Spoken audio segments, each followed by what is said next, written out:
Bismillahirrahmanirrahim. Assalamualaikum warahmatullahi wabarakatuh. Alhamdulillah wahdah wassalatu wassalamu ala man la nabiyya ba'dah amma ba'du. Bagaimana kabar anak-anak semua yang soleh-solehah? Sekarang kita akan melanjutkan pelajaran kita ketentuan sholat 5 waktu. Nah, amatilah gambar berikut ini dan buatlah komentar atau pertanyaan. Pertama, pengertian dan dalil sholat 5 waktu. Sholat secara bahasa berarti doa. Ingat-ingat. Sedangkan secara istilah, sholat adalah ibadah yang terdiri dari perkataan dan perbuatan tertentu yang diawali dengan takbir dan diakhiri dengan salam. Dasar hukum wajibnya sholat terdapat dalam Quran surah Al-Baqarah, yaitu a'udzu billahi minasyaitonir rajim wa aqimus salata wa atuz zakah warka'u ma'ar raqi'in. Dan dirikanlah salat, tunaikanlah zakat, dan rukuklah bersama orang yang ruku. Juga dalilnya bersumber dari hadis Rasulullah SAW yang artinya amal yang pertama kali akan dihisab bagi seorang hamba pada hari kiamat adalah sholat. Jika sholatnya baik, maka akan dinilai baik semua amalnya yang lain.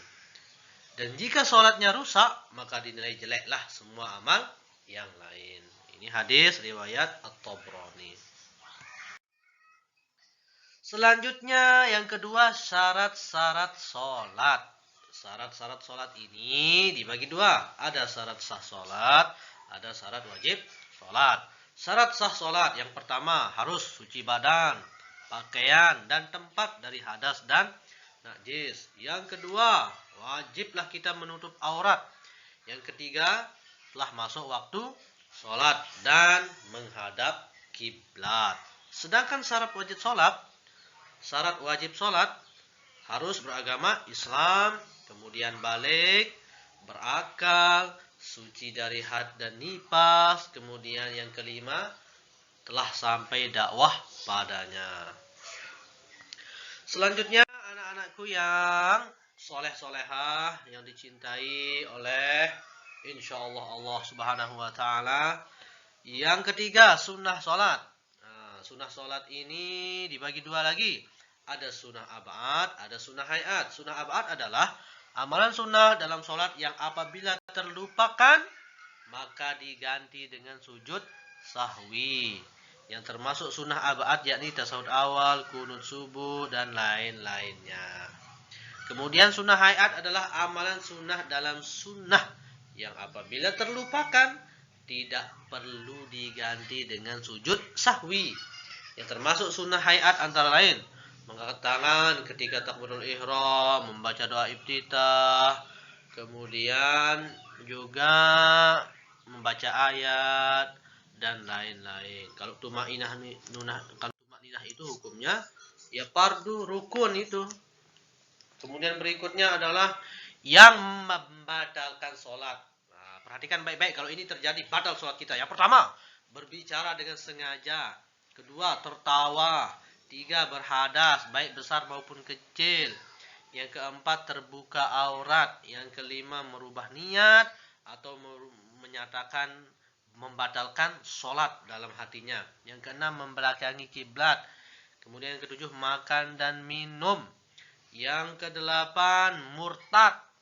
Yang kesembilan, meninggalkan salah satu rukun sholat dengan sengaja. Yang kesepuluh, bergerak lebih dari 2 kali. Bukan 3 kali, karena sudah 3 kali itu sudah banyak.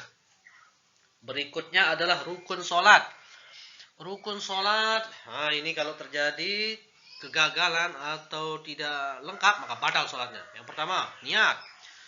Ini wajib, niat. Yang kedua, berdiri. Yang ketiga, takbiratul ihram. Yang keempat, membaca surat Fatihah. Yang kelima, ruku dan tumakninah. Kemudian yang keenam, iktidal, bangkit dari ruku dengan tumakninahnya. Ya, tumakninah itu berdiam sejenak, jangan terlalu cepat. Yang ketujuh adalah sujud. Yang kedelapan, duduk antara dua sujud. Yang kesembilan, duduk tasyahud akhir. Yang kesepuluh, membaca tasyahud akhir. Kemudian yang ke-11 membaca sholawat atas Nabi. Yang ke-12 salam. Dan ke-13 tertib. Selanjutnya anak-anakku yang dirahmati Allah Subhanahu wa taala. Ketentuan waktu sholat. Nah, ini waktu. Kalau sholat subuh, waktunya itu mulai terbit fajar shodiq sampai terbit matahari. Yang kedua adalah sholat zuhur. Waktunya itu mulai setelah matahari condong ke sebelah barat dan berakhir pada saat bayang-bayang sama panjangnya dengan benda atau dengan tubuh kita.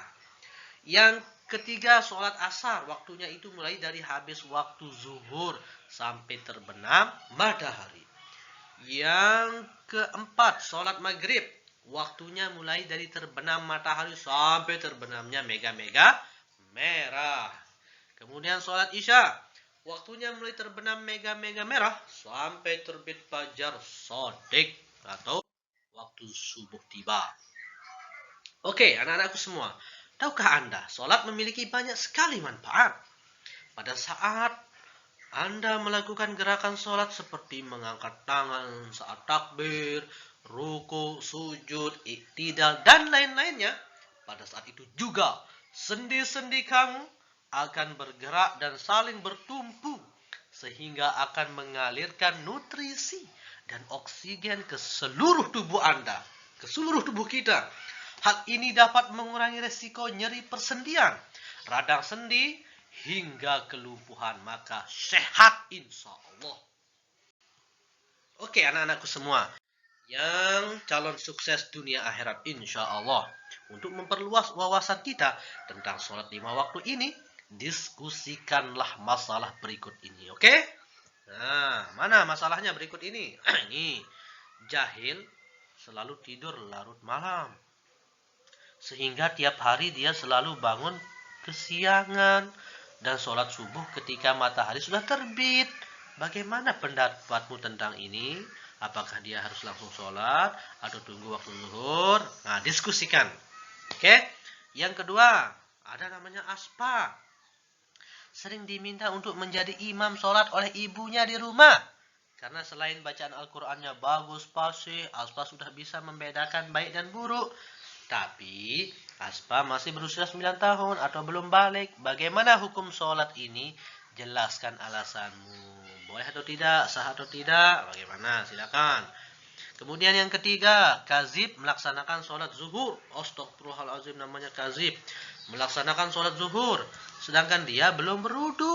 Apa pendapatmu? Oke, sah atau tidak? Nah, selamat belajar. Semoga sukses dunia akhirat. Demikian, wallahul muwaffiq wal hadi ila sabilir rasyad. Wassalamualaikum warahmatullahi wabarakatuh.